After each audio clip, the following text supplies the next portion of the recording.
You're normally waiting for me to start recording before I even tell anybody. Now I just expect that when you walk in the door, you hit record and everything I say. Right. Okay. By the way, we're recording. Okay. So, yeah. Nice. All right. Let's go ahead and bring us in, right? Push the button. Let's do it.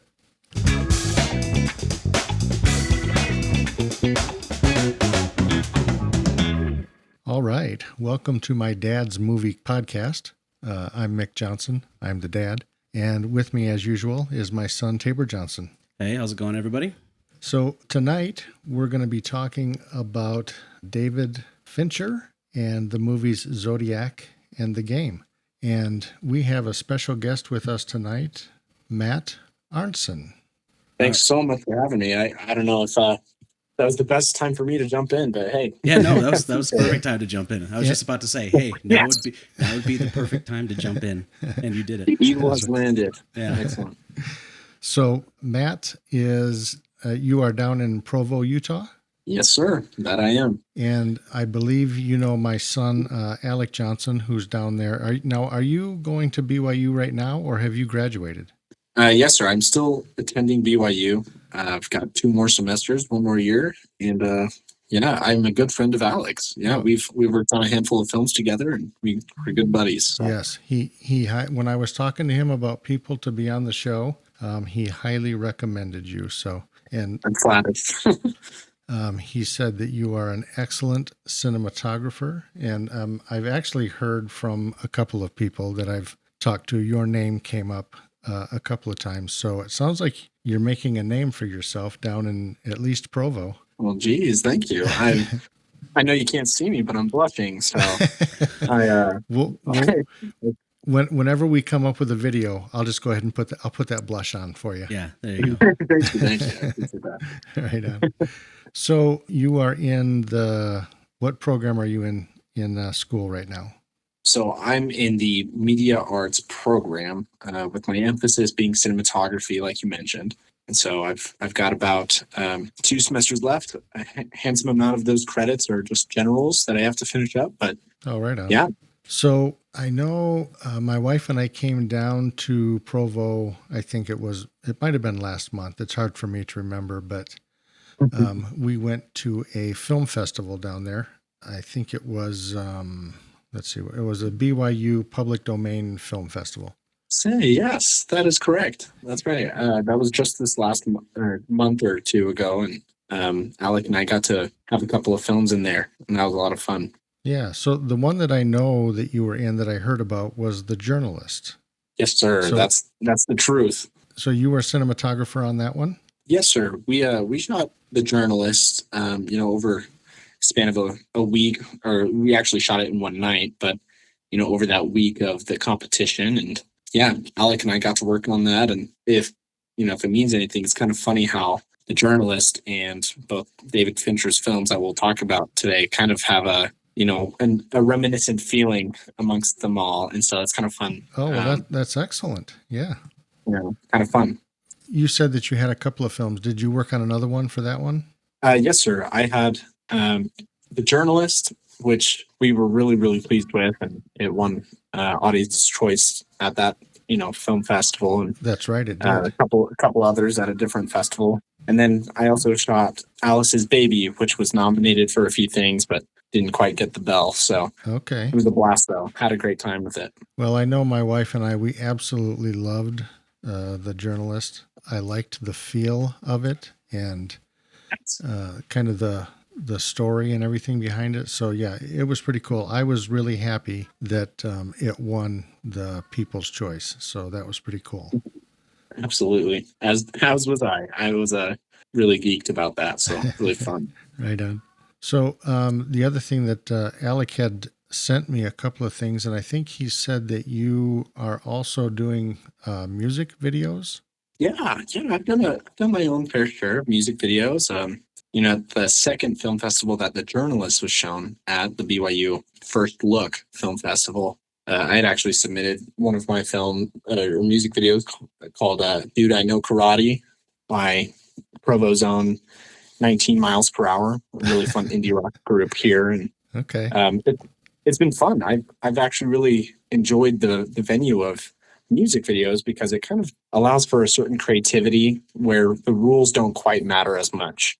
And that's really fun as a cinematographer and as a filmmaker in general, where you're not super worried about all of these things like, oh, what's, you know, the 180-degree rule, or does this scene make sense? It doesn't have to. And that's been a blast. I've really enjoyed the music videos in that realm. So Oh, yeah, that's cool. The other thing that I was sent is you were DP. I had to ask Alec is sending me these things. He's saying, yeah, he was DP on this and he was DP on that. And I'm sending back a message. I need you to explain things to me like I'm a 3-year-old. What that is is A-okay. you know, what does DP mean? What a rookie. Yeah. Over here. So Oh, hey, welcome to the game. There's nothing, mind the pun, but Yeah. there's nothing wrong with not knowing something. And if I know the answer, I'm happy to answer it. yeah. And but Well, the and DP, I'm go never ahead. I'm never afraid to say I don't know something. So you'll probably hear Very that admirable. quite often. Yeah. I am. I'll never ask. You never own up to it too. Yeah. Well, So- to answer your question about to DP or of that realm, it's that's just the acronym for Director of Photography. Right. And that's kind of one of the two main head honchos in a film crew. And as DP, my role is to execute the director's vision technically. So like I'm behind the camera, I coordinate the lighting, all in order to establish what the director wants and hopes to execute with his vision. And that's what really gets me up out of bed in the morning, is being able to do those kinds of things. I love lighting. I love being behind the camera and making it work. It's a lot of fun. Nice. So yeah, so you were also, besides the DP, so you were the HH is what you were telling me. The head honcho. You're the is that head what that is? honcho. So, Nice. just so you know, director of photography and cinematographer are interchangeable. Same thing. Yeah, they're the same thing. Okay. A lot of times, some people prefer to be listed as the director of photography because it sounds a little more official than cinematographer. But honestly, I don't mind either one. If I'm titled as a director of photography, or if I'm credited as cinematographer, it does not bother me in the slightest. However, there are some people who are particular about how they're credited. Right. So Right. As long That's a as, great note for you. as long as I'm getting paid, I don't care what you're calling me. yeah. Call me what you want. Right. So DP on Baker's Boys and DP on Flowers. That's right. Yes. So these are two different BYU productions that I've been involved in, and the role of being DP or cinematographer on these has been interesting because I'm working with other students often who this is kind of their directorial debut, or this is their experience of learning what it's like to be on a film set. And I'm so grateful I've had enough experience to my own discretion that I often help see things in a way that improves their production, or I offer solutions to problems that maybe they hadn't anticipated. And that's something I try to pride myself in, Okay. Yeah. because that's really fun. I love helping people execute their visions. Right on. That's awesome. So, what are the plans for the future? Where do you want to go with things? Well, right now I'm here in Provo with my beautiful wife, and we're actually expecting here in 3 months, or we're gonna have a little baby boy. Holy We're mackerel. so stoked about that. So that's kind of the big item, big ticket item right now on our Congratulations. plate. Thank you, thank you. And we're some of the things we're really excited for coming forward is I'm looking to shoot a ice hockey film. Awesome. Just here in That's here in incredible. Provo. So I'm a huge hockey fan. Absolutely love hockey. no So, kidding. yeah, That's so awesome. I'm 100% down for that. That's exciting. Thank you. I've played for a few years, and I've actually done some camera work on the ice. And so I was like, what, Nice. we got to get this going. And I would love to ask, do you have a team, or do you follow anyone? Oh yeah, my team is the Pittsburgh Penguins. Ooh, Yeah. well, we love Captain Sid, and it's a shame that they didn't make it this year to the playoffs. But I know I'm heartbroken, but I am happy that Marc-Andre Fleury made it as far as he did, and he got he got to retire in the playoffs this year. Yes, so absolutely. Congratulations to him, Marc-Andre yeah, Fleury, if you're listening. Yeah, we love you, Flower. Yeah. So that's fun. So we are now doing a sports podcast. Yeah, this is my dad's hockey podcast. Yeah. That's right. That's right. So yeah, that's gonna be a fun adventure. Is navigating, how do you make something it's actually kind of a really niche, area. You haven't really seen good hockey movies recently since maybe The Miracle. Oh, Miracle! That is one of my favorites. I love that movie to death. Isn't it amazing? Yeah, it's so good. I used to watch it at least 2 times a year, and now it's down to 1 time a year. But I still watch it 1 time a year. I love that thing. Yeah, it's amazing. So you're wanting to put together a movie, not a documentary. Correct. Okay. Correct.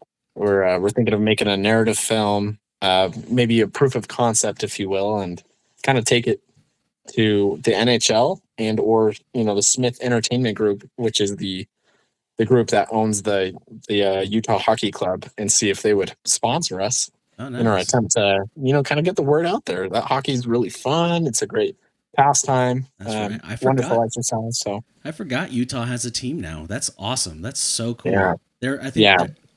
We're in Idaho, so I think that's our closest NHL team, probably besides the Kraken in Seattle, and maybe the Golden Knights in Vegas. So those are the 3 that kind of surround Idaho. Absolutely. So yeah, so that's pretty fun. We're pretty stoked about that. Excited to see how that comes together. And you guys got a script together already? Or are you in the brainstorming phase of this?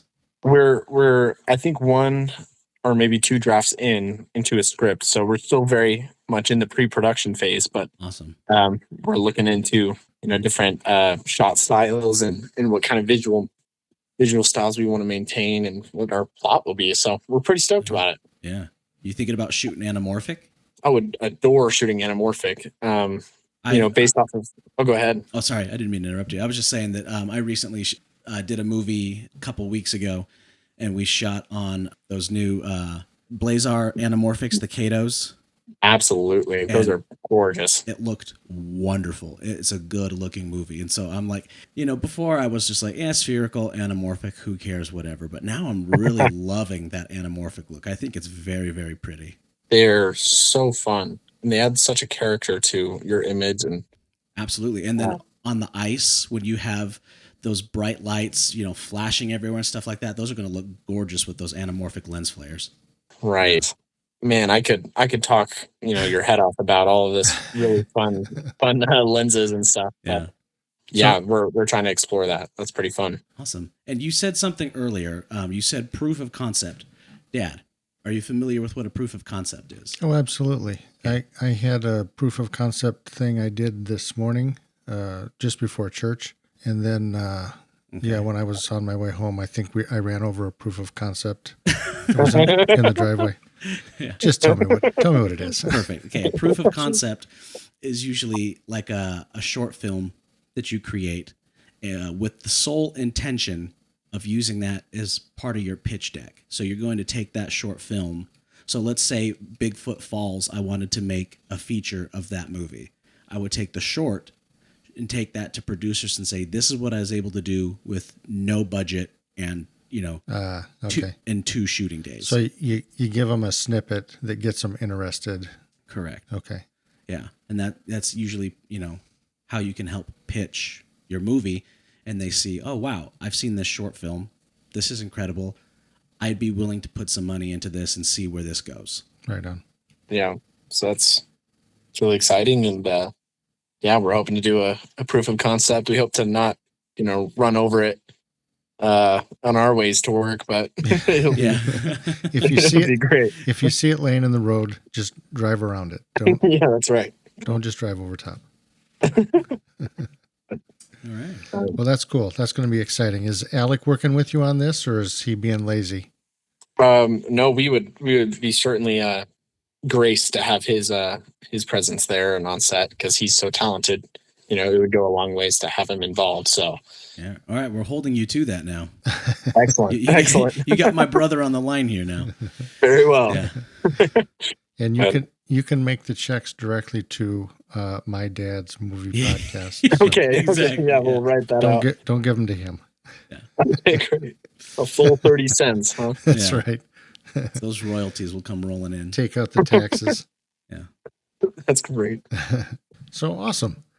So you want to talk about David Fincher? David Fincher? Absolutely. Let's do it. All Let's right. do it. So, I would like to right off the bat say that David Fincher is one of my oh yeah directors. So someone was just like, "Who's your favorite director?" And I'll be like, Quentin Tarantino, Steven Spielberg, Martin Scorsese, Francis Ford Coppola. I'll name all these people, and then they will go, "Well, what about David Fincher?" And I'm like, "Oh yeah, David Fincher." I always forget that David Fincher exists, which is really heartbreaking because all of his movies are absolutely incredible. He's made some really, really wonderful things. He's done Fight Club. He's done the two that we're talking about tonight, Zodiac and The Game. I didn't even know that he did The Game. I've seen that DVD on your movie shelf over here. Yeah. And, I've seen it over there for like the last 15 years and had no idea it was a David Fincher movie. Yeah. And so I said Fight Club. He also did Seven. I'd say Seven is probably one of his most famous. It's, probably the main one that he's known for. Yeah. I'm guessing Seven probably really pushed him into some notoriety. Yeah, absolutely. Yes. Yeah. If I'm not mistaken, I think he also did The Social Network. He did The Social Network, yes. Incredible. Which was written by Aaron Sorkin. And we've talked about Aaron Sorkin on the podcast before with A Few Good Men, directed by Rob Reiner. For those of you who have not listened to that episode, go check it out. It's a fun one with my buddy and stand-up comedian Derek Hayden. It's a great episode. You'll love it. Rob Reiner Part 1 and Part 2. Rob Reiner Part 1 and 2. It's a two-parter. Yeah. But yeah, Aaron Sorkin worked with him on Social Network. I have not seen that one yet. It almost feels, we watched 2 movies in preparation for this podcast, but it almost feels, silly and kind of insulting that we don't watch everything. Right. That way we can have, the entire catalog to look at. But some people just have way too many movies. And well, it also gets really tough to pick, what am I going to talk about? Because when I looked up the movies that he has done, I think with Matt, we talked about Zodiac and The Game. I think, is that correct? I think we talked about that. Yes, sir. That is correct. Yeah. But then when I went back and I started looking at movies that he has put together, and I'm looking at Seven, I'm looking at Fight Club, I'm looking at Panic Room, I'm looking at Benjamin Button and Social Network. I forgot all about Benjamin Button. And I'm thinking, oh my gosh, how these are all awesome movies. How do you just pick a couple to talk about? Yeah, Benjamin Button is 7 hours long, but it feels a lot longer. and it goes backwards. It goes backwards. It starts at the end. Yeah, you watch the end of the movie. The credits roll. Wait a minute. What happened?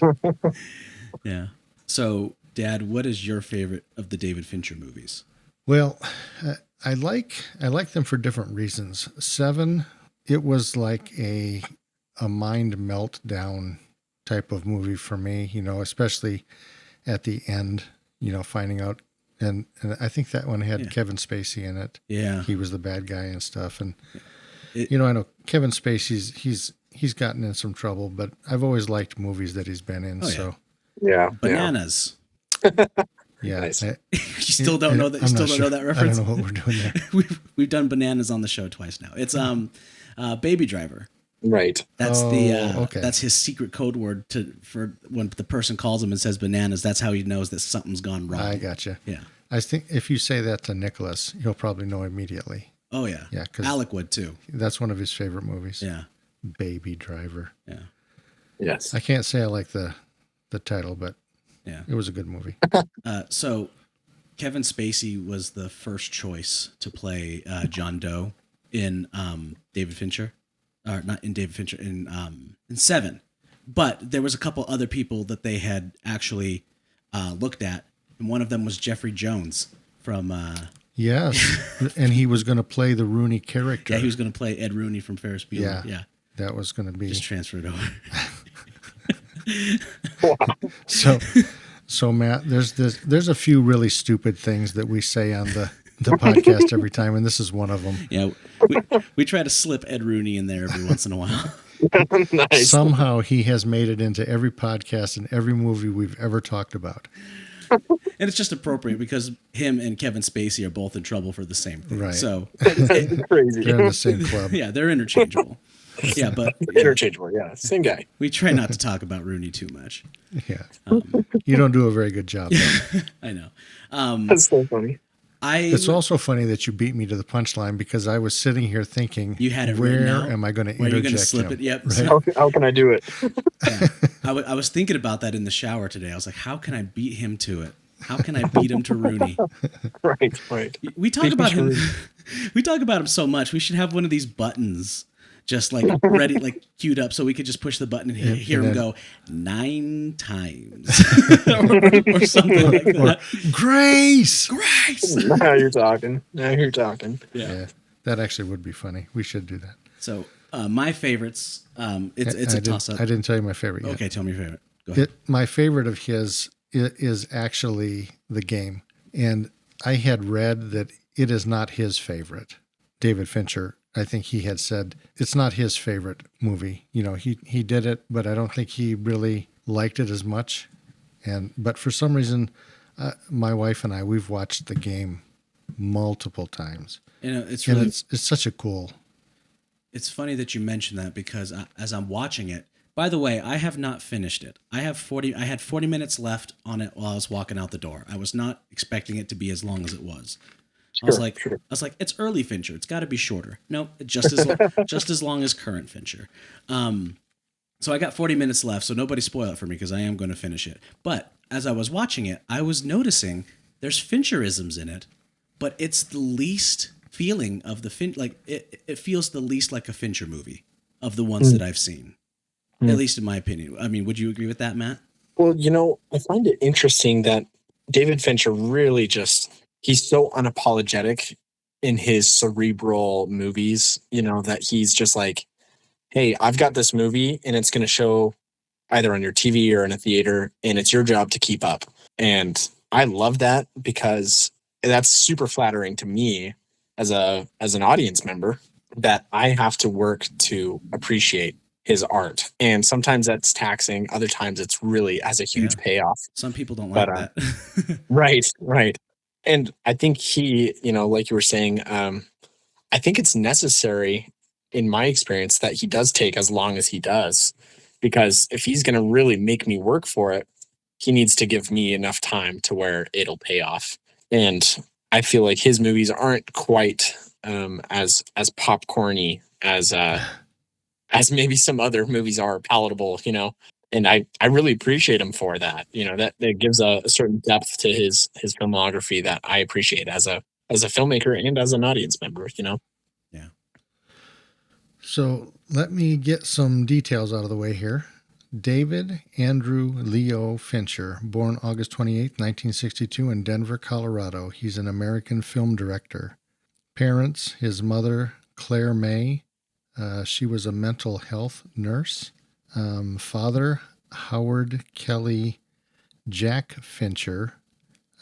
He was an author from Oklahoma and worked as a reporter and a bureau chief for Life magazine. So that's pretty cool. That is cool. Huh. A reporter? I guess that's what. Yeah, reporter and bureau chief. I'm not sure what a bureau chief exactly does, but well, I'm sure we can. But it was for Life magazine, so that's pretty cool. That's the biggest one. Yeah. It's kind of big time. Nothing bigger than Life. So, I wonder if that's kind of how he got into being around the newspapers and stuff like that. It kind of feels like David Fincher movies are almost. I mean, Zodiac takes this literally. Yes. But every other Fincher movie, it almost feels like someone took a bunch of newspaper clippings or magazine clippings and spread them out over a table. And he's like, I can make a movie out of this. That's what it kind of feels like. Like, imagine not watching Seven, but just tuning in every week in the newspaper or, on the news and just flipping through and just getting bits and pieces of this story as it progresses, but through news articles. it kind of feels like he, threw all these news articles into a pot, boiled them up, and then served it up as a movie. Absolutely. So, I mean, all of the ones that I've seen so far kind of feel this way. Maybe not so much The Game, but all the others. Yeah. Like, you could even do that with Fight Club. Just getting bits and pieces of the story through, magazine articles. You'd be like, what in the world is going on? Buildings blowing up. Someone shot Meatloaf. Right. Yeah. His name was Robert Paulson, by the way. Meatloaf? Yeah. Oh. His name is Robert Paulson. I don't know. I thought his name was Meatloaf. Well, no. In the movie, his name is Robert Paulson. Oh, okay. In a Fincher movie, everyone gets a name. Well, yeah. It's a Fight Club joke. Okay. Sorry, I'm not supposed to talk about it. No, don't even bother talking about Yeah.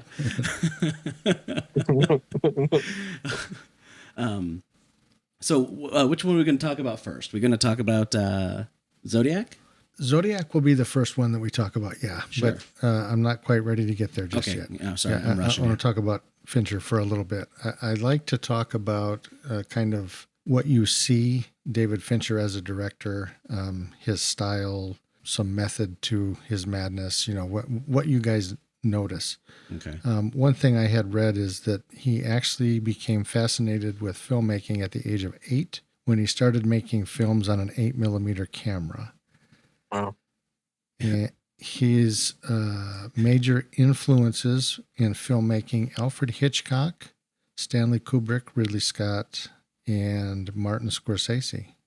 Oh, cool. Yeah. Ridley Scott is a little ironic because Ridley Scott directed Alien, and David Fincher's very first movie was Alien 3. Oh, that's right. If you believe the rumors, he'll never tell you that. Oh, really? Oh, he hates that movie. Yeah, he hates that movie so much. When everybody came out and did a director's cut for the special editions, Ridley Scott did a director's cut. James Cameron did a director's cut for Alien.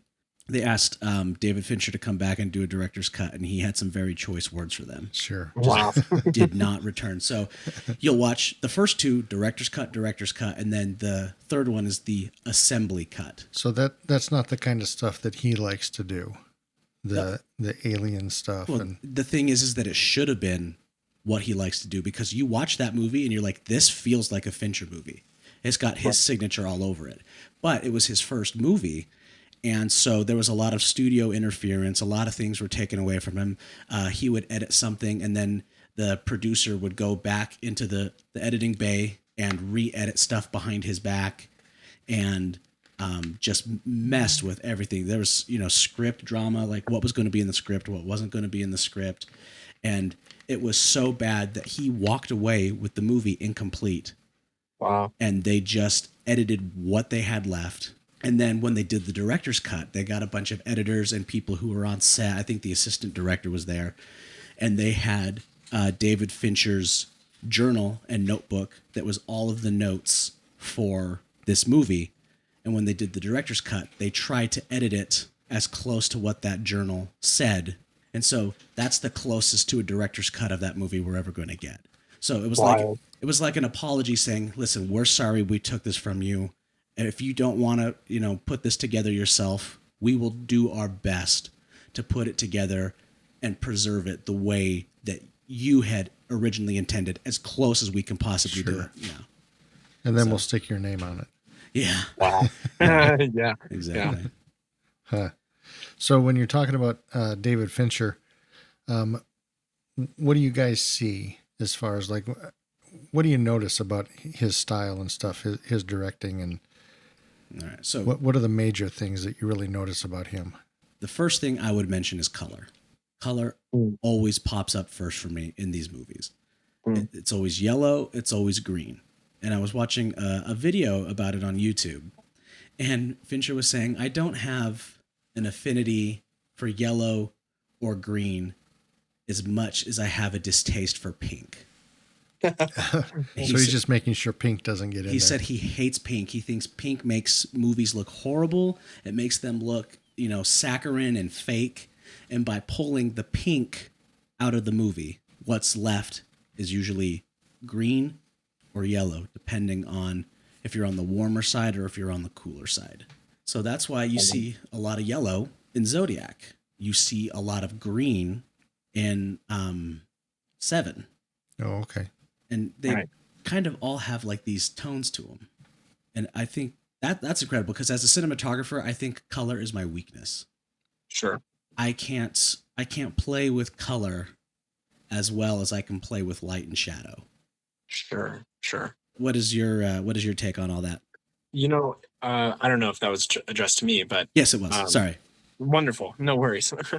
I would say it's interesting how color, I feel like, tends to find itself, especially in these kinds of movies. I know how deliberate it is. You have colorists, you have gaffers, you have these and directors that are you have costume design. Literally, yeah. And you have mood boards and vision boards. Mm-hmm. But if I were to be maybe overly romantic about it, is that I feel like if the script is good enough, it'll choose for itself what kind of colors it wants to have. I feel like you look at movies like Zodiac and The Game, where they kind of are just based in these really solid, deep colors, kind of your muted colors even, and it really lends itself to these stories. I mean, even if you were to look at The Social Network, they're very much leaned into the kind of that green, yellow, dark brown. Oh yeah, absolutely. It's just like, wow. I wonder if that's more of Fincherism, or if that's really just because of the scripts he chooses. If those scripts really kind of choose those colors for him. Yeah. And I don't know about that. That's cool. What would actually, here's a little thought experiment. What would a Quentin Tarantino movie look like directed by David Fincher? Because that's about to happen. Oh yeah, you're right. With he's gonna do Once Upon a Time #2, right? Yeah, is that accurate? Yeah, Cliff Booth movie. Yeah. So I wonder, because Quentin Tarantino isn't monochromatic.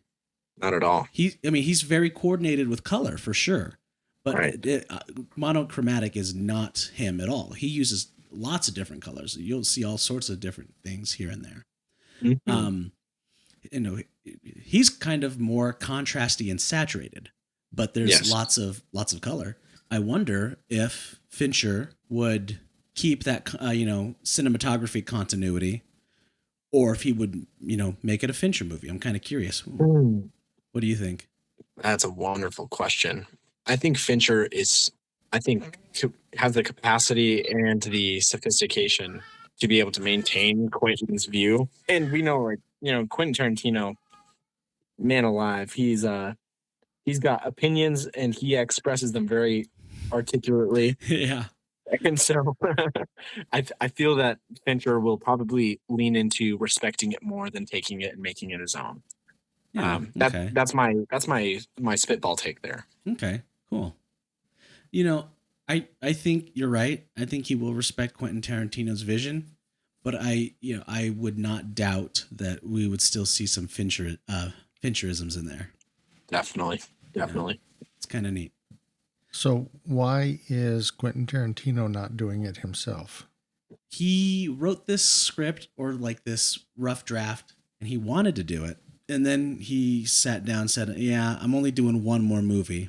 And this is a good movie, but I don't think this is my last movie. So Fincher was like, well, heck, I'll take it. Sure. I don't have this 10 rule movie, this 10 movie rule that you have. I'll direct it and I'll keep on going, Yeah, I'm excited because I loved Once Upon a Time in Hollywood. Every time I watch that movie, it bumps another Quentin Tarantino movie further down the list. Yes.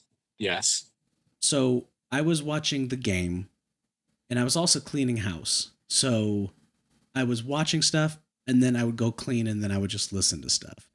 Right. And so The Game, I was like visually watching Zodiac, but The Game, I was listening to sound. And I was thinking about the music and thinking about the sound design. When I was thinking about the music, I noticed that Fincher music isn't like Spielberg music, where it's clearly music. Fincher music, I'll have to look it up. I don't know who his composer was for The Game, but he does a lot of stuff with Trent Reznor, who is I think he's the lead singer of Nine Inch Nails. Mm.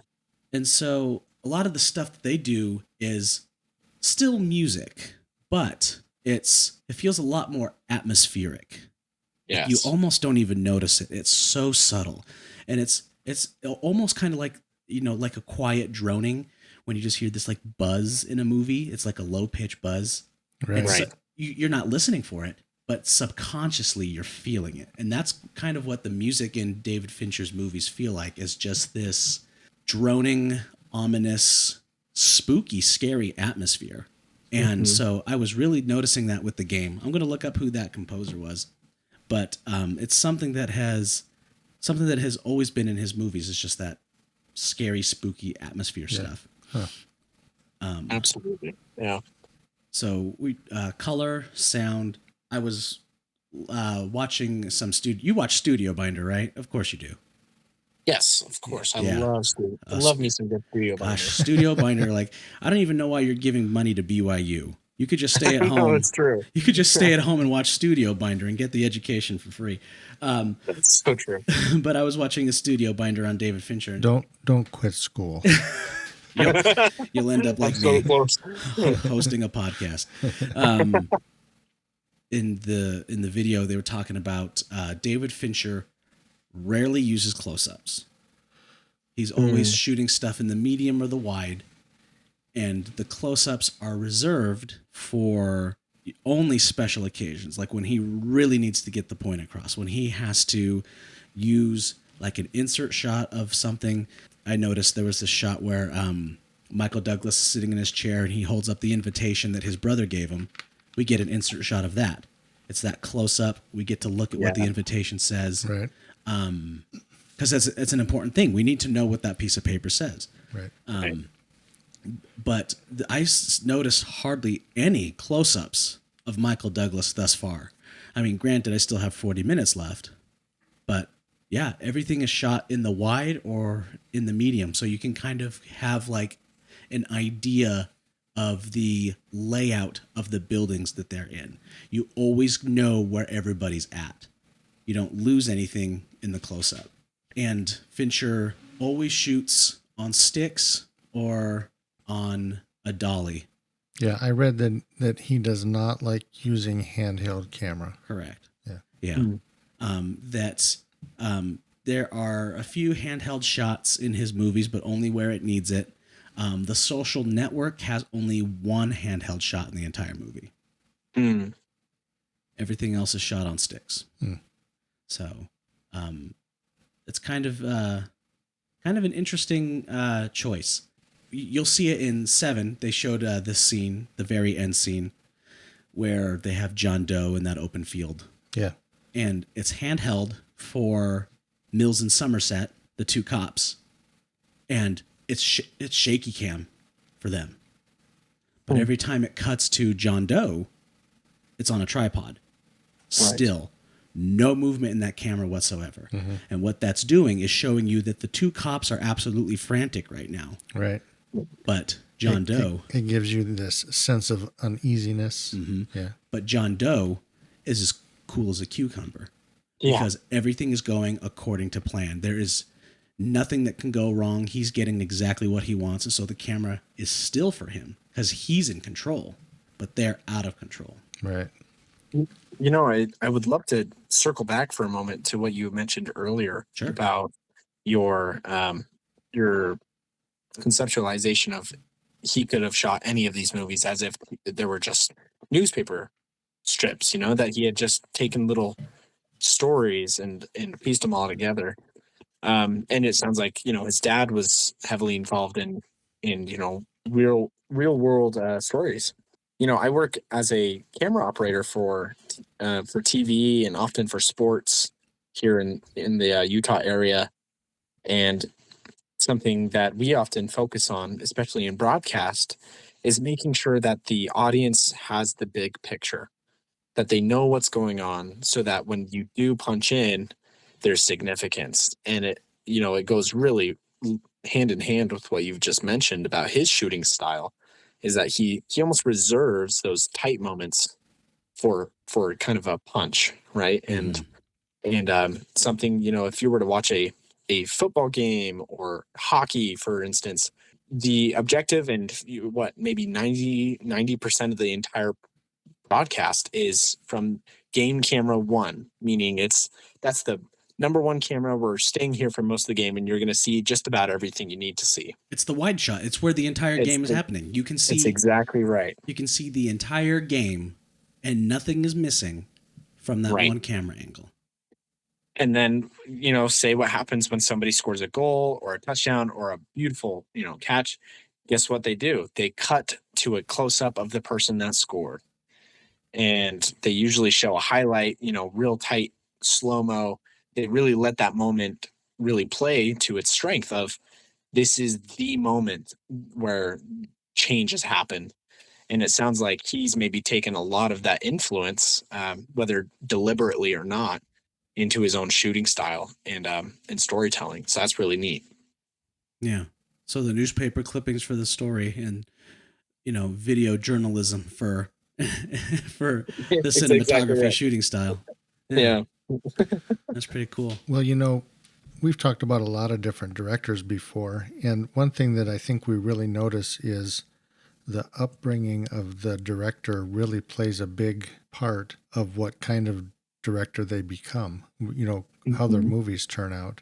Mm-hmm. We've talked about Quentin Tarantino. We talked about Rob Reiner and what their parents did, the type of childhood that they had. You kind of see that in their movies. Mm-hmm. They bring that into their movies. Yeah. Yeah. Since I grew up poor, all my movies will be low budget. Sure. Yeah. That's right. Yeah. Yeah. But now you didn't grow up poor. You grew up broke. Yeah.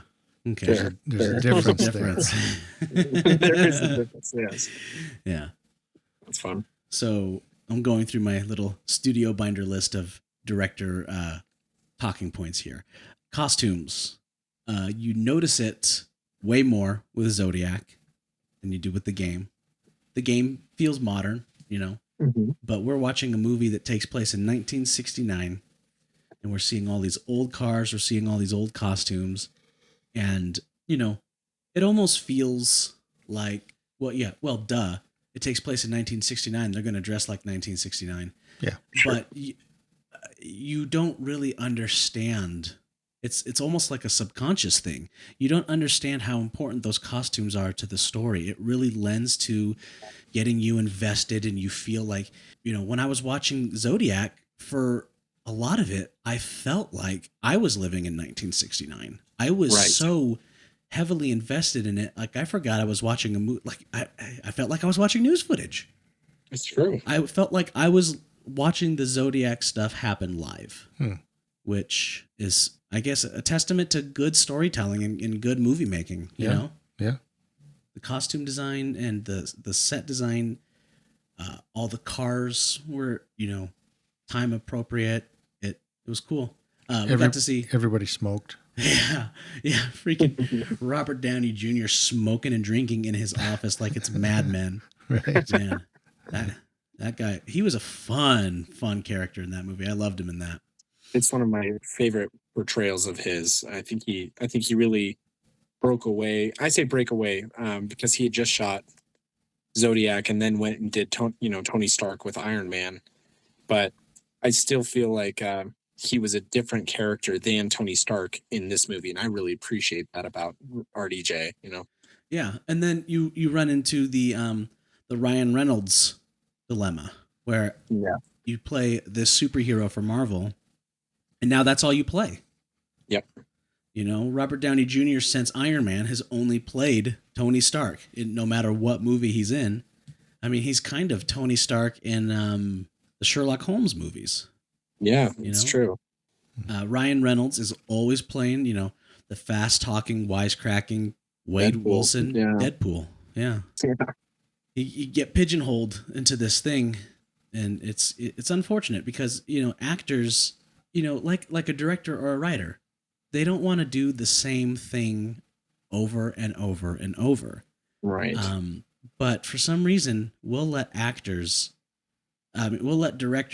get away with it. They can change up.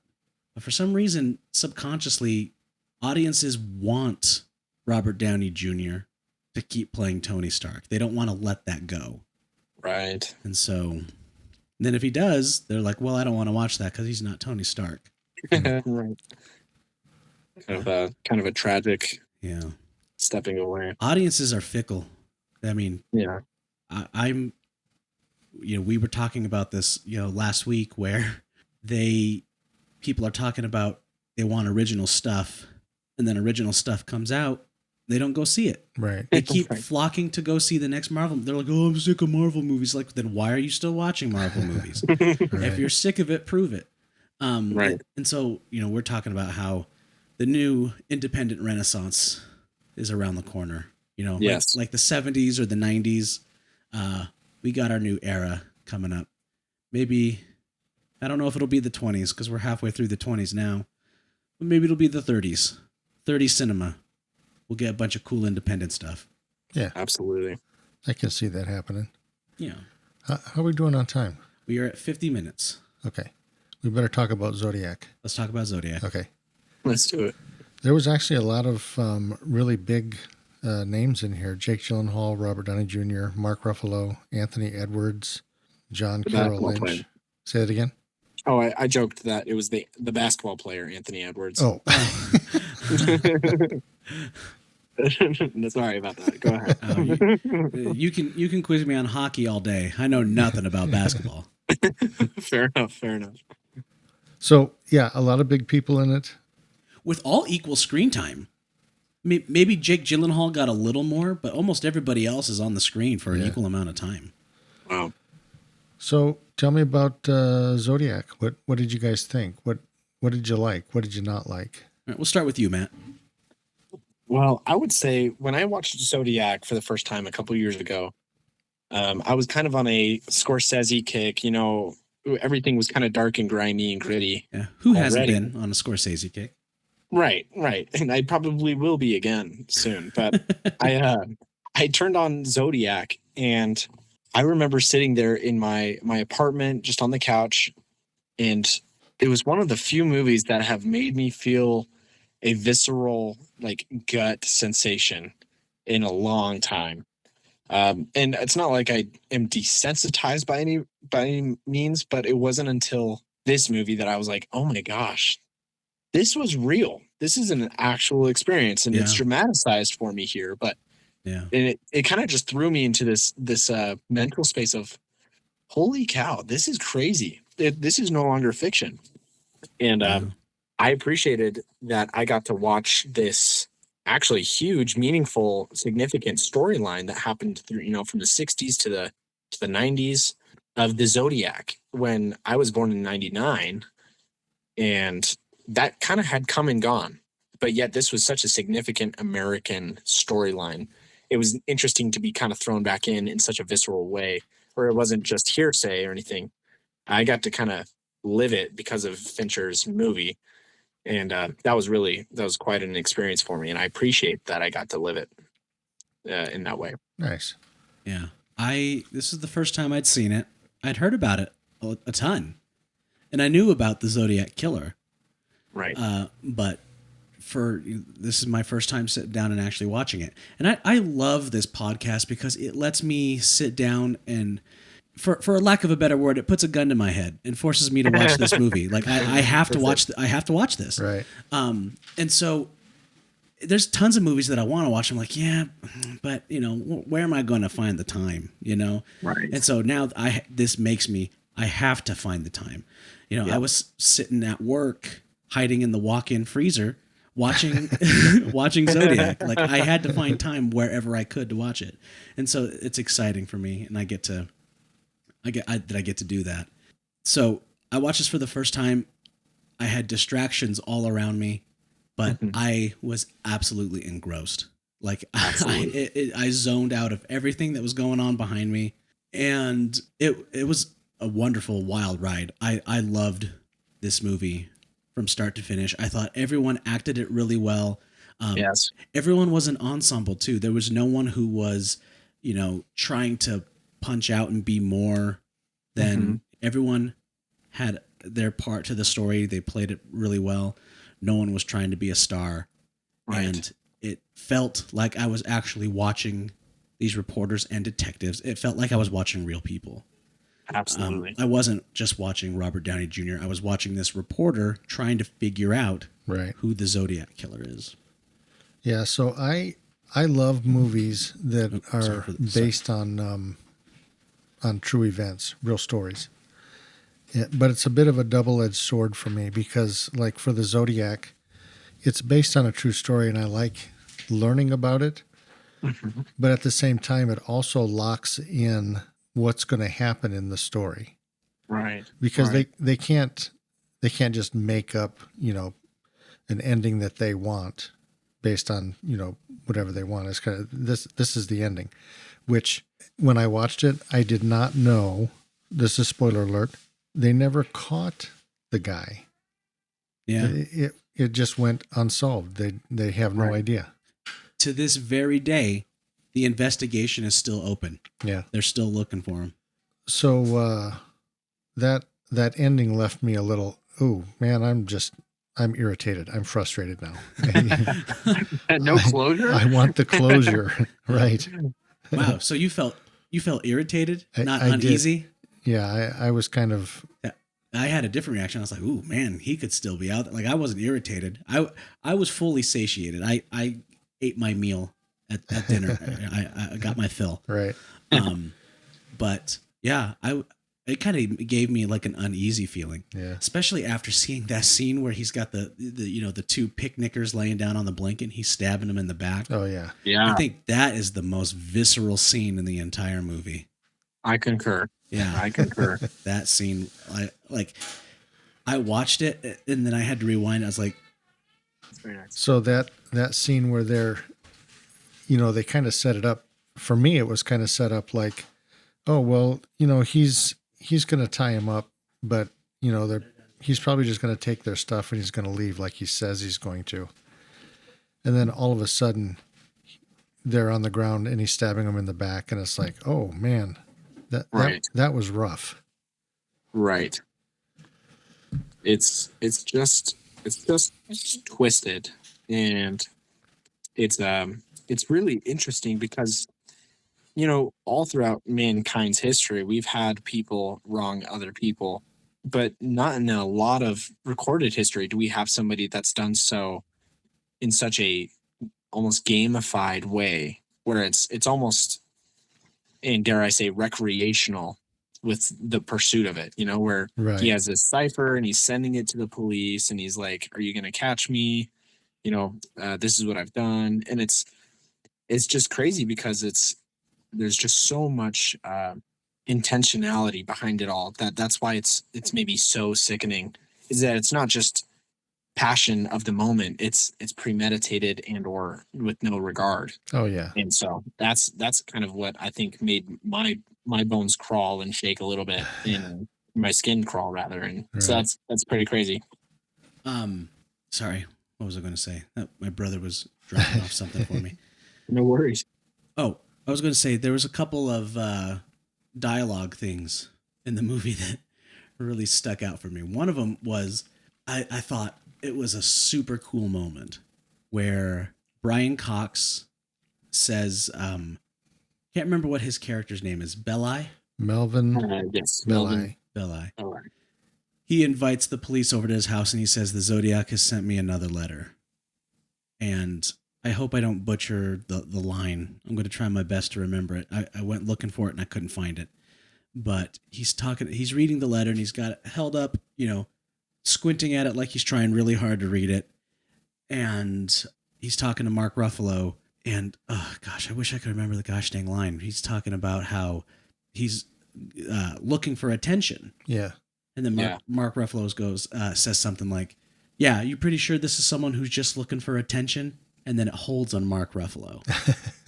And it's, to get the point across that this actor is clearly drumming this whole thing up, trying to, make himself look, more important. And actually, the guy was a lawyer and then just did acting on the side. He'd be invited to do like small little roles in movies and stuff like that. But he was mostly a lawyer.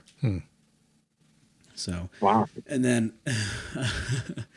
another line that Another scene that I loved it. It just absolutely killed me. I laughed so hard. So it's the scene where Jake Gyllenhaal is walking in and he's talking to this guy named Shorty. Oh, yeah. And he goes, "Hey, does it bother you that people call you Shorty?" Right. And he goes, "No." And he goes, "Does it bother you that people call you Reed?" And he goes, Right. People call me that?" And so he goes to Robert Downey Jr. and he goes, "Hey." Well, I think he says, "Nobody calls me that." Yeah, nobody calls me that. And he goes to Robert Downey Jr. and he goes, "Hey, do people around here call me names?" He's like, "Names like what? Like Reed?" Yeah. No. That's so funny. I laughed so hard at that line. I thought it was so funny. That's funny. Of course, we'll bleep this out for to be respectful. But Sure. but I thought it was such a funny. It wasn't even the word that was funny. It was just the exchange and how tight the dialogue was and how on point all three of these actors were to make that scene just absolutely hysterical. Right. I thought it was so funny. Right. So Jake Gyllenhaal, his character, he was a cartoonist. And I was wondering, he was so obsessed with this. Just that's all he thought about was this killer. And it got me thinking in the movie, I know that they probably take a little bit of liberty with things, and they got to create a story, and it can't just be exact. They need to make it entertaining and interesting. And I was wondering, man, did this cartoonist, was this real? I mean, did he just from the very beginning, was he just super obsessed with this to the point where, his marriage crumbles and the whole thing, and he's trying to solve it when everybody else has given up? Yeah. I mean, the guy who did the comics for Charlie Brown was the one who helped catch John Wayne Gacy. Oh, really? No, I'm just making that up. Okay. No. Oh, I was about to say, no way. You had me on a fishing line, man. Yeah, they put John Wayne Gacy in the back of the cop car, and Charles Schultz is like, "Good grief." Now, are we talking about John Wayne Gacy, the basketball player? Yeah. Okay. Yeah. Okay. Now I'm with you. Yeah. In the comedy industry, that's what we call a callback. I got the callback. I ran over my callback this morning, so Yeah. It's funny. In the parking lot. So one of the things that you guys were talking about for this director and his style, I guess one of the big things that I had read was he's kind of notorious for a lot of takes. Yes, I can't believe I forgot to mention that. Yeah, you're right. And in this particular, in Zodiac, it said cast members were required to do upwards of 70 takes on certain scenes. That seems like an insane amount. That's budget privilege right there. That's crazy. I can't afford to do 70 takes on one scene. Can you imagine when we were up doing Bigfoot Falls and we were 70 takes on every scene? We gave you one take. I know. You got one take for your lines, and we had to move on. I know. The sun's going down. Let's get moving here. Right? Yeah. But yeah, 70, that's a lot. That is a lot. Not as much as Kubrick, but it's still up there. Is he that way too? Yeah, about 120. Oh, he made gosh. Scatman Crothers for The Shining do one take 120 times. That's crazy. Scatman Crothers is crying. And he's like, "Please, Mr. Kubrick, just let me go." Right. Keep your money. I want to go home. Yeah, he was so mean to Shelley Duvall also. But we'll save that for another episode. Fair enough. Zodiac, super yellow movie. Yes. Yeah. I guess I don't notice these things. Like I'm not a cinematographer. When I watch a movie, my main goal is to be entertained. Do I like it or not like it? Yeah. Right. And I don't notice all these things like you guys are talking about, like what's the color of the movie or these types of things. You know what's interesting though is that we're movie makers. You're a movie watcher. We notice the color because we make movies. But I think subconsciously you notice it also. I don't think you know that that's what's going on, that that's what you're feeling. But every one of these conscious decisions that is made for this movie, I think deep down you're feeling it. It's having the desired effect. And the color, I imagine the color made you feel what it was supposed to. Like the scene where they're in the basement of Roger Rabbit. Yeah. And he's showing him the movie posters and stuff like that. Yeah.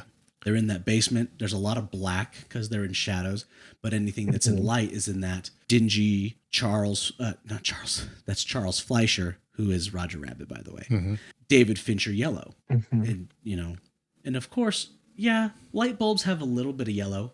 Most light bulbs that you have in the house, they are a little warm, but they're not that warm. So it's designed to make you feel uneasy. Yellow and green make you feel uneasy. There's kind of a sickliness to them.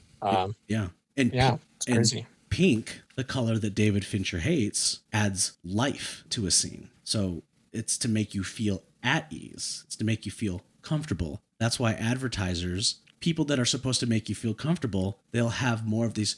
There's no advertiser on the face of the earth who would, monochrome their entire commercial with yellow or green. It would pull you away from the product they're trying to sell. And that's what the color is doing. You're in that basement with Jake Gyllenhaal. It's that gross, sickly yellow.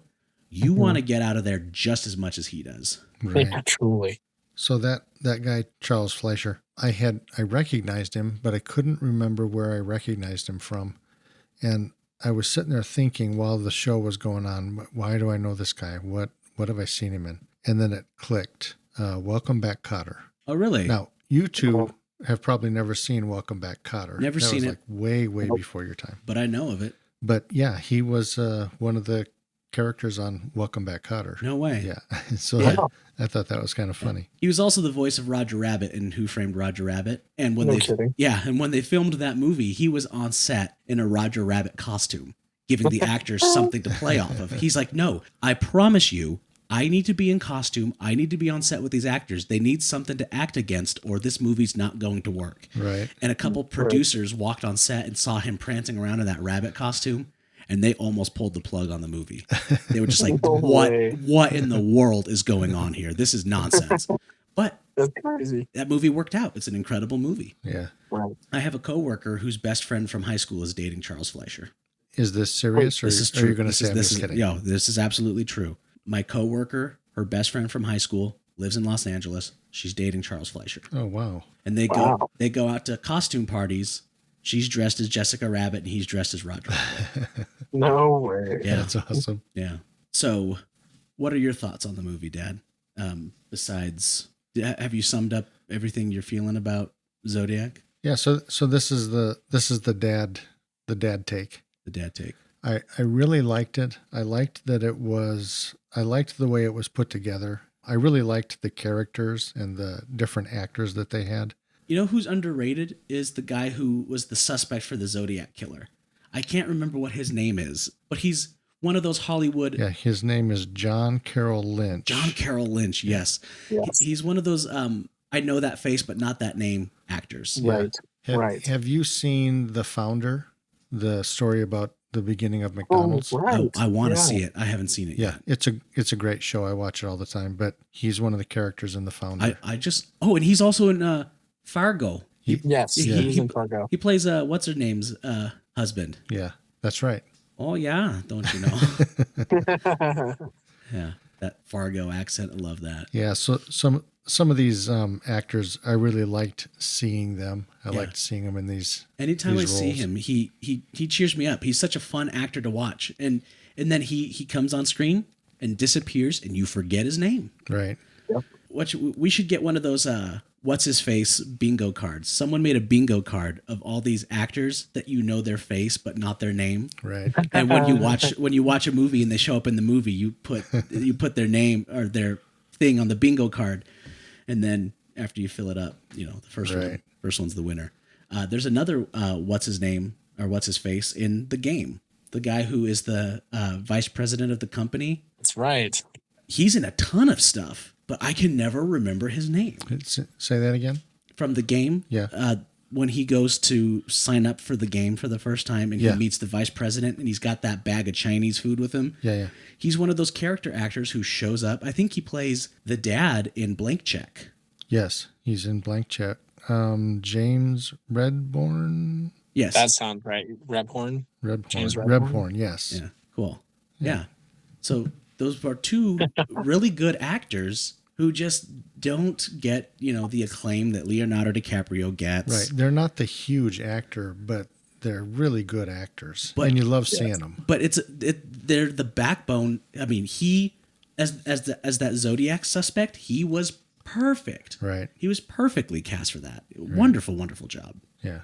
So the only thing I really didn't like about the Zodiac, I liked the movie, but I didn't like the ending. And I'm thinking, well, they couldn't really make the ending something other than it was. But for some reason, still, I didn't like that they didn't give me closure on it. So they should have Tarantino'd it and just got him. Yeah. Yeah, I was gonna say, kind of that Inglourious Basterds touch, right? Yeah, or Once Upon a Time in Hollywood, where they don't kill Sharon Tate. Yeah, just that's right. Rewrite history. Make up the ending that you want. Yeah. All right. You have anything else to add, Matt, for Zodiac? Final Zodiac thoughts? Where did we see David Fincher? For me, I would say it's probably in that whole basement interaction, as well as when he's trying to get out. I feel like that moment of fear and wonder, the curiosity, as well as the creepiness of it. Right. It all lends itself to very much the Fincher vibe. That's very often present, of kind of just like, what's going on and am I in danger? And I think Jake Gyllenhaal does a fantastic job of kind of wanting to get out, just like you said, as an audience member. I wanted him to get out so fast. He's sitting there shaking that door handle and he can't get out, and then Roger Rabbit just comes up and slowly turns the lock and lets him out. Right. Probably shouldn't call him Roger Rabbit. That kind of takes away from the energy I tried to set up for the scene. But that's probably where I would leave my bookmark, so to speak, is there. Yeah. I would say I see the most Fincherism in the subject matter. I saw an interview. He's like, I do a lot of movies about serial killers, don't I? He's like, I should probably address that. Right. Yeah. He's got a TV show that I think you can watch on Netflix now called Mindhunter, which is also about serial killers. Oh, really? Yeah. Huh.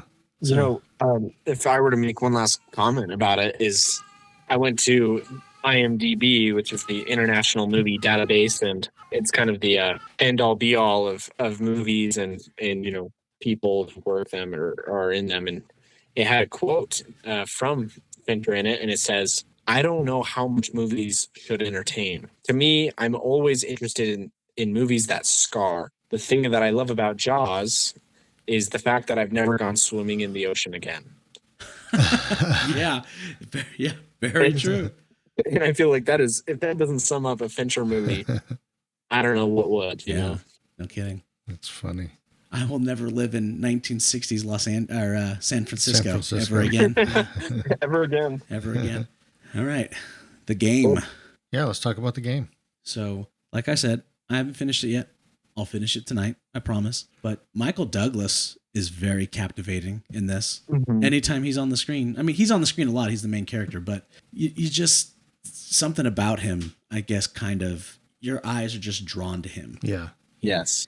I think it's probably his confidence. Yeah. He's just a very confident person. Until the game starts. I noticed that immediately. Oh, yeah.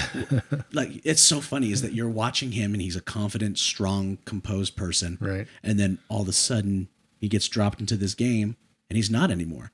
But you slowly watch him work himself back up. It's like a small little hill that he's climbing as the movie progresses. You're watching him get closer and closer back to his starting point. Right. Right. Sean Penn, fun to see. Mm-hmm. It's always nice seeing him not being crazy. Sean Penn.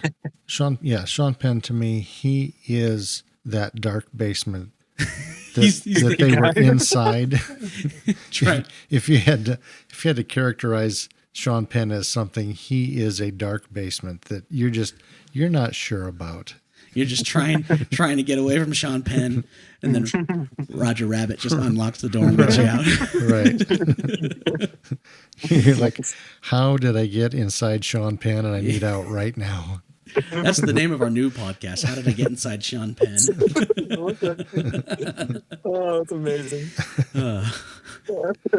There's our quote right there for when we post this episode. Right. Yeah, Sean Penn did a fantastic job. I loved seeing him as the brother to Michael Douglas. So Michael Douglas played Nicholas Van Orton. So he's a wealthy San Francisco banker, and it's his birthday. His father has Wait, did you say San Francisco? San Francisco banker. Oh, so two of our movies took place in San Francisco. I guess they did. I didn't even catch that it took place in San Francisco. Yeah. That's Mr. awesome. Fincher. Wow. Yeah. He likes San Francisco, I guess, Yeah. and murders. And murder. Yeah. So his father had committed suicide when he was little, and he came from a wealthy family and everything. And, it messed up the brother, Sean Penn, who played Conrad. It messed him up pretty good.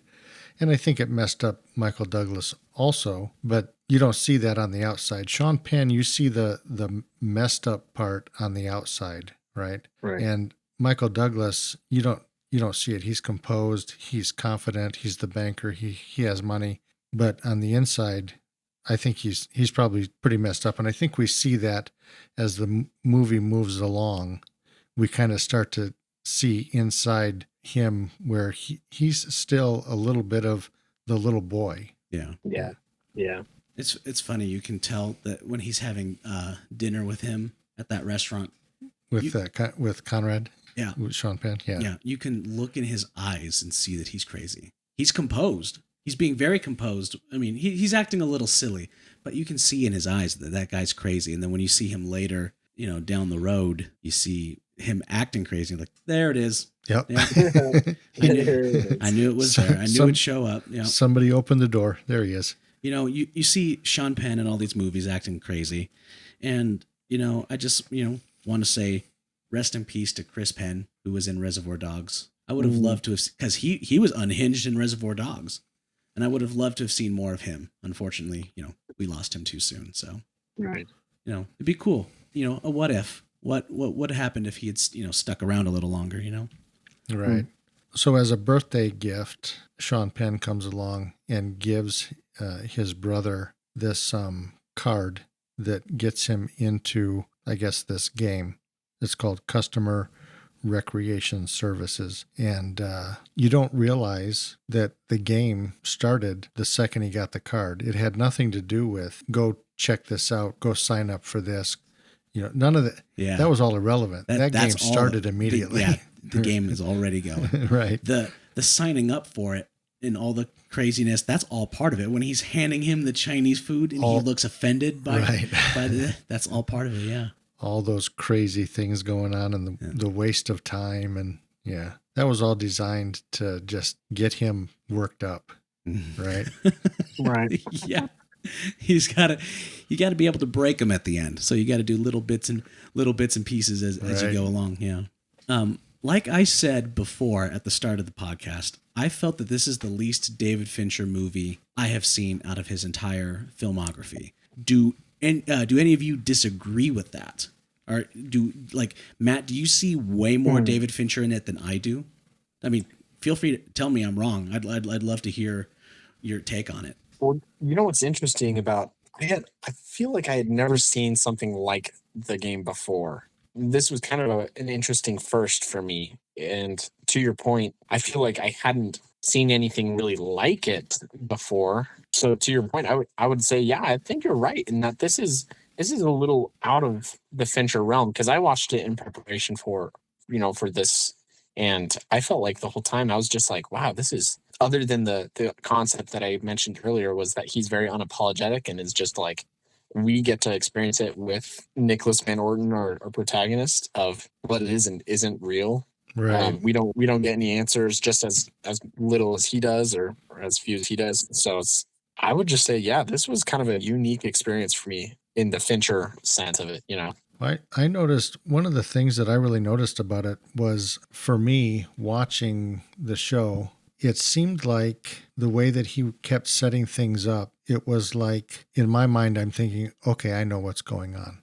Oh, wait a minute. Oh, wait a minute. I don't know what's going on. And then, oh, okay. Now I know what's going on. Oh, wait, I don't know what's going on. It's like through the whole show, I'm back and forth like that. Yeah.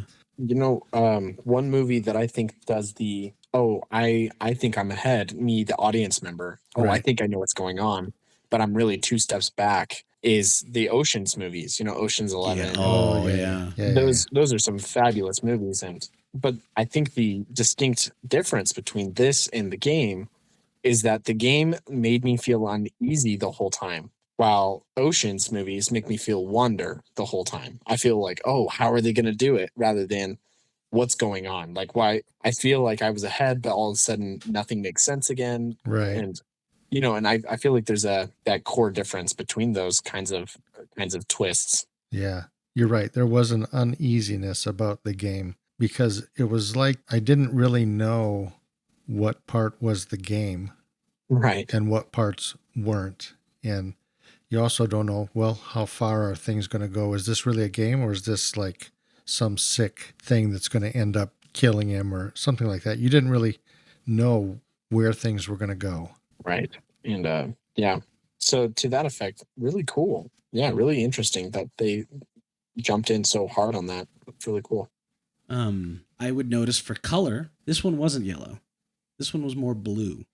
Yeah. I think we got and maybe that's what it is. Maybe psychologically, David Fincher's green or yellow. That's it. He's green or yellow. Mm-hmm. So why is this movie blue? Like, what is going on here? Mm-hmm. Mm-hmm. So maybe that's what's thrown me off too. But I mean, it still kind of has the same feel with like the characters, because I was thinking about it earlier and I was like, you know what these characters feel like? It feels like, we see a lot of these dystopian, post-apocalyptic movies, but it feels like every David Fincher character is living in their own personal dystopia.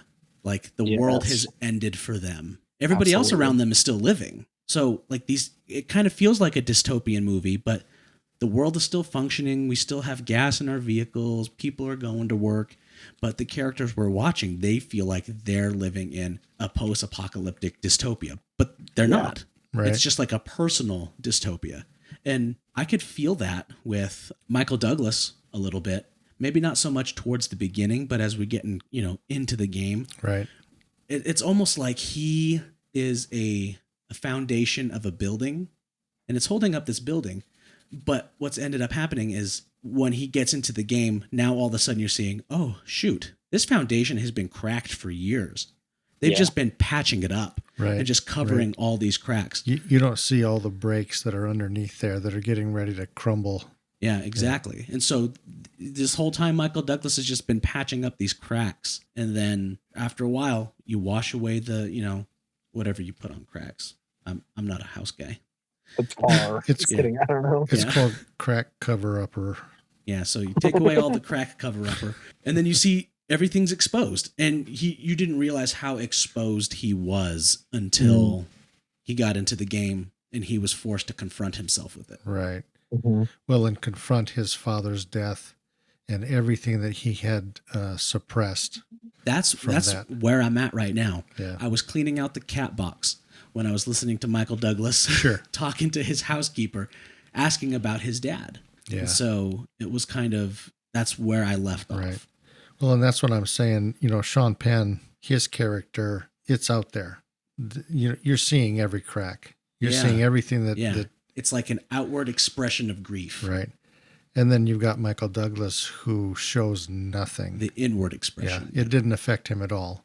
But but on the inside of him, he's a disaster. He's just holding it together really well on the outside. I need to finish this movie. I need to know how this ends. For sure. The butler did it. Yeah. It was the butler. Yeah.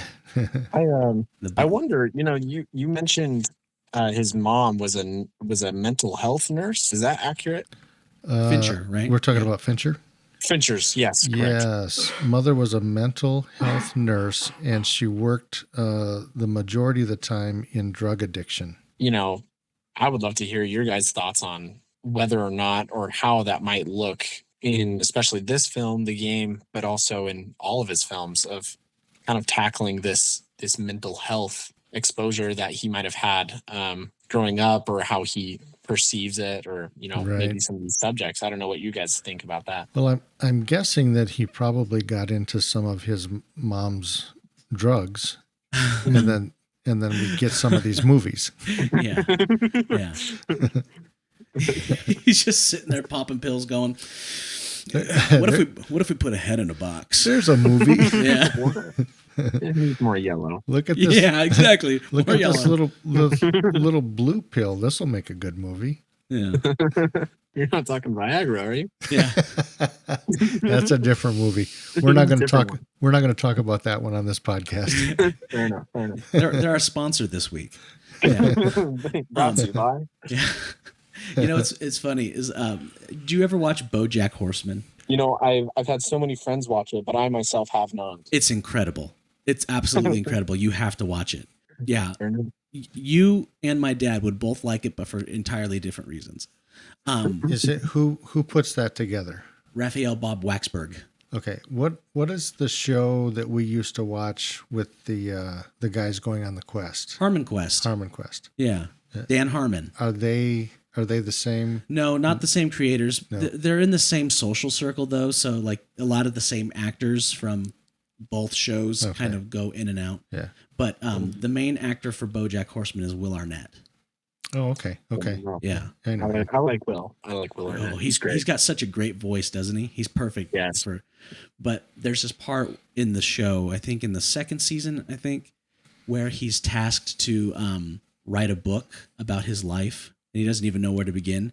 So he and his friends, they all get together and they have a pill party, and they're just absolutely zonked out of their minds. Yeah. And then they just start writing and writing and writing, and they just have all these pages of manuscript.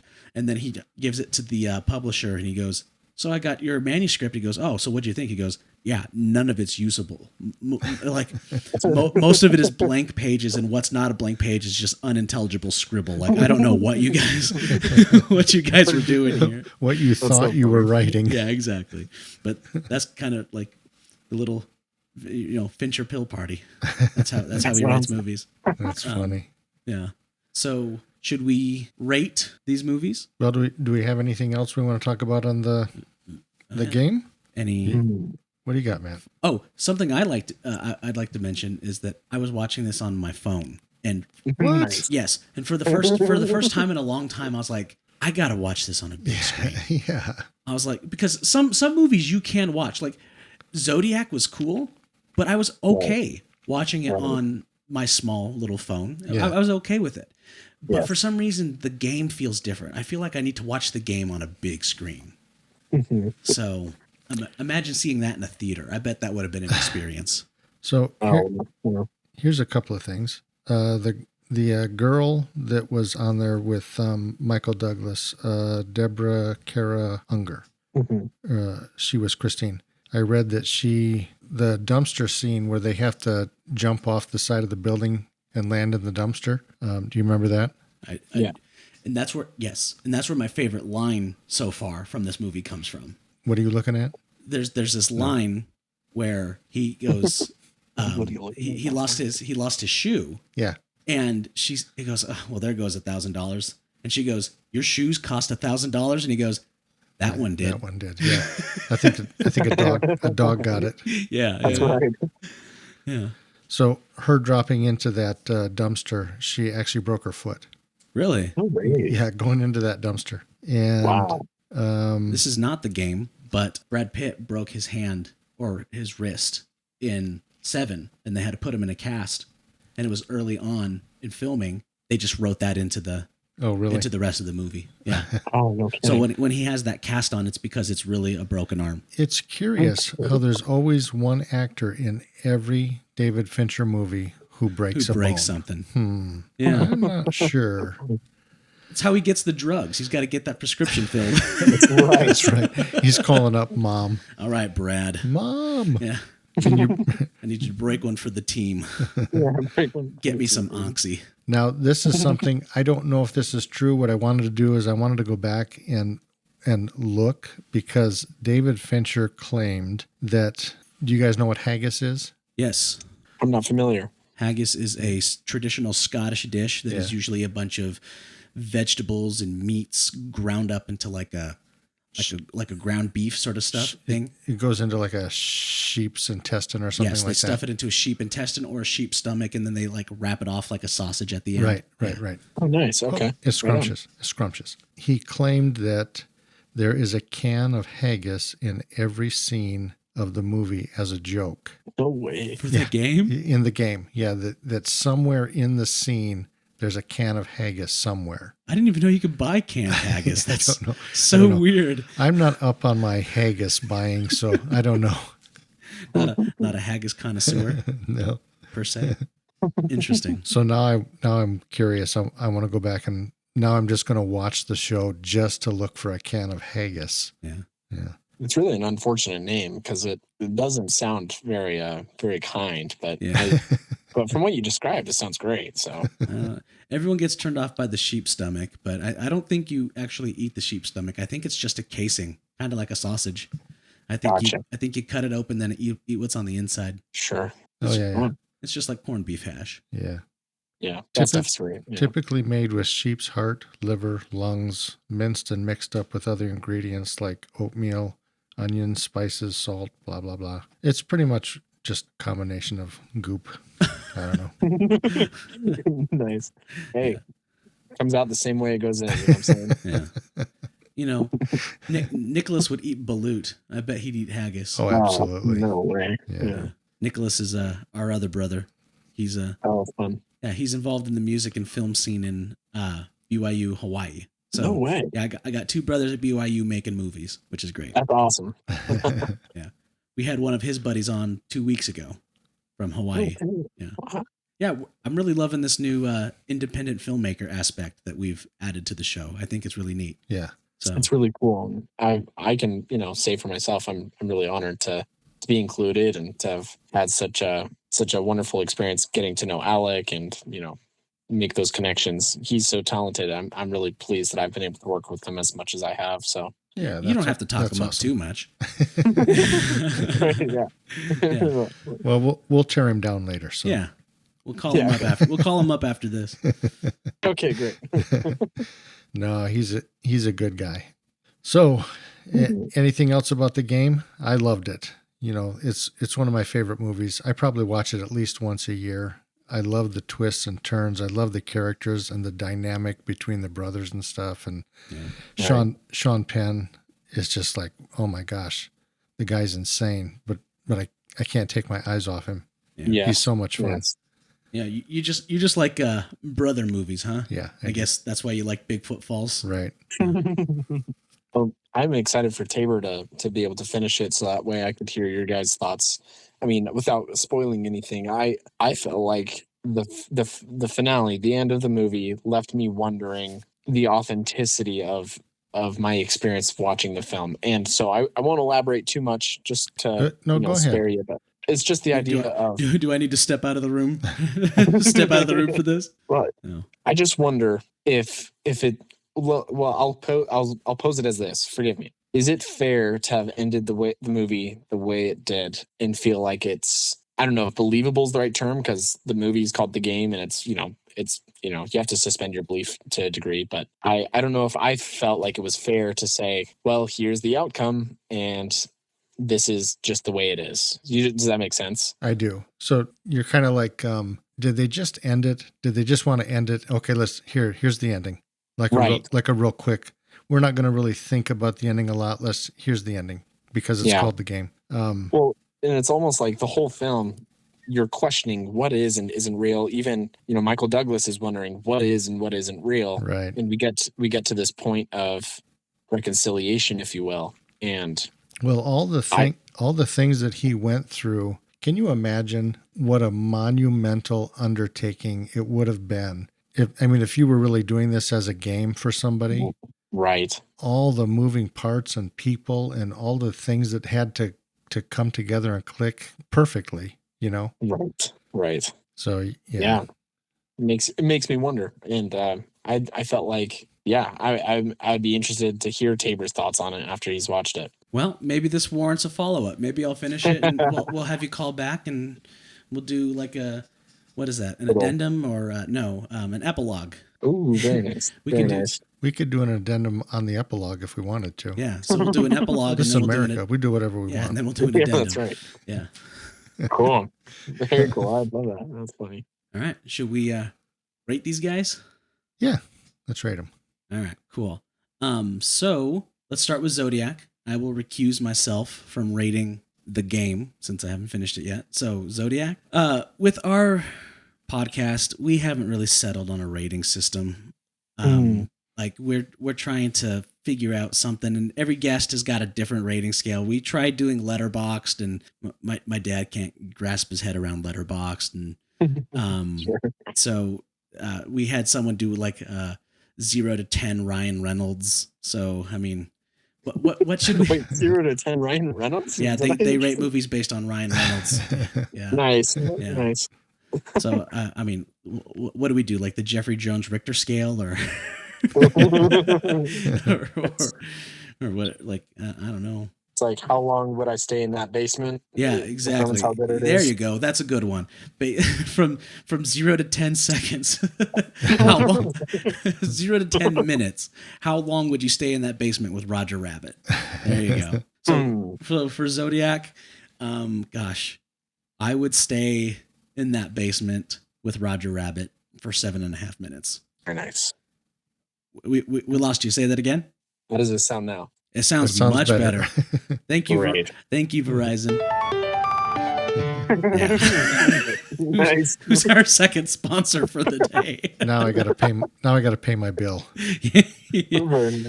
I think they'll just let the bill go this month since we shouted him out. I'm sure. All right. So, how many minutes would you stay in that basement, Matt? I would stay a solid 8 minutes and 3 seconds for that. Holy Ooh, mackerel! You man. guys are brave. Yeah. Yeah. I'm out in 5 minutes easily. So no. So you're giving Zodiac 5 minutes out of 10 minutes? Right. Okay. All right. In fact, I'm not even sure I went down the stairs. As soon as he opened that door, I may have turned around. You go down the stairs and goes, but baby Herman. So that was a terrible Roger Rabbit impression. It really No, I was. appreciated it though. I appreciated it. We'll get Roger Rabbit in. So let's talk about The Game. I Am Out. What would we rate The Game? Well, you can rate the game up to what you got to. I mean, you have some sort of opinion about what you've seen so far. Sure. Okay. That's fair. I'll take that then. I will give The Game 7 minutes in the basement with Roger Rabbit. Okay. I would love to know, where did you leave off? Because I might follow suit in judging based off of where you got to. Okay. The last thing I saw was he was in a car with the main girl, told her to get out of the car, and he starts driving off, and she shouts to him, "Hey, I'm the only one who's going to tell you what these people got going on." And he slams on the brakes and puts it in reverse and comes back to meet her. That's where I'm at. Okay. Right. So I got about 38 minutes left on the movie. Cool. I would say in that case, I would probably follow suit and say about a 7-minute stay. But as a full movie experience, I would probably stay for 6 minutes.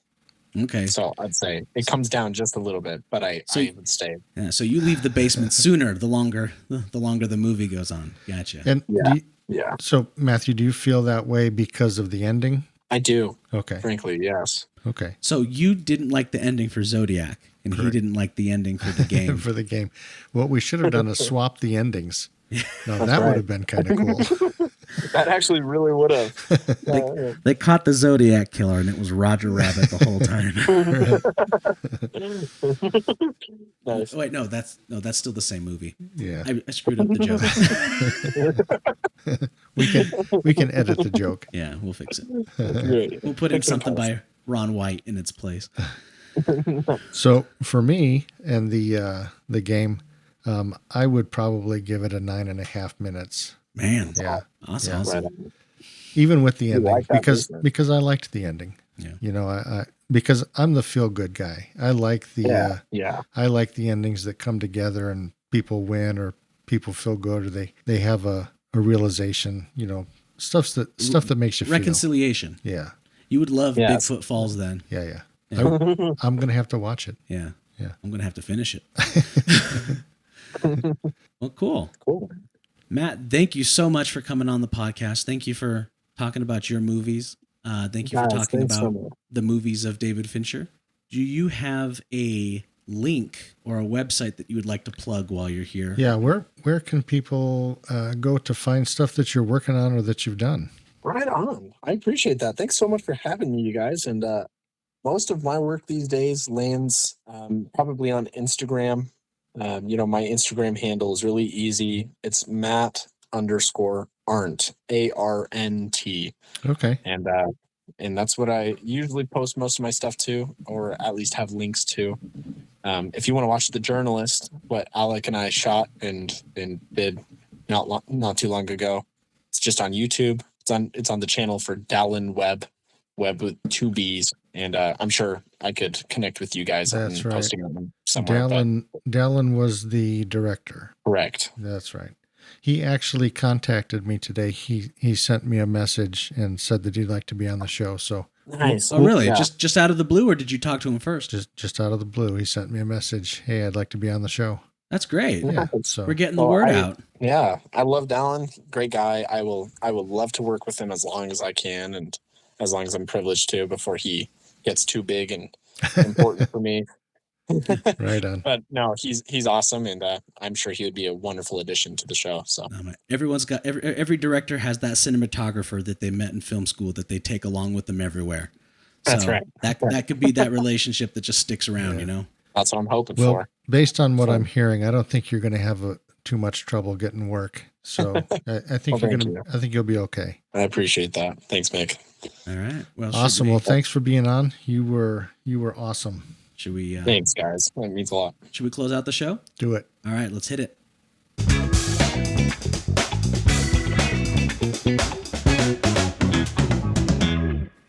And we're gone. All right. See you later. Wow. Very nice. Thanks, Matt. All right. Thanks, guys. Take care. You too. Bye. Bye-bye. Bye. Thanks for listening to My Dad's Movie Podcast. We had a lot of fun creating it, and we hope you enjoyed it. For more content, please check us out at Facebook and YouTube at My Dad's Movie Podcast, or visit our website, mydadsmoviepodcast.com. And always, if you'd like to help support us, please check out our Patreon at My Dad's Movie Podcast. Thanks for listening, everybody.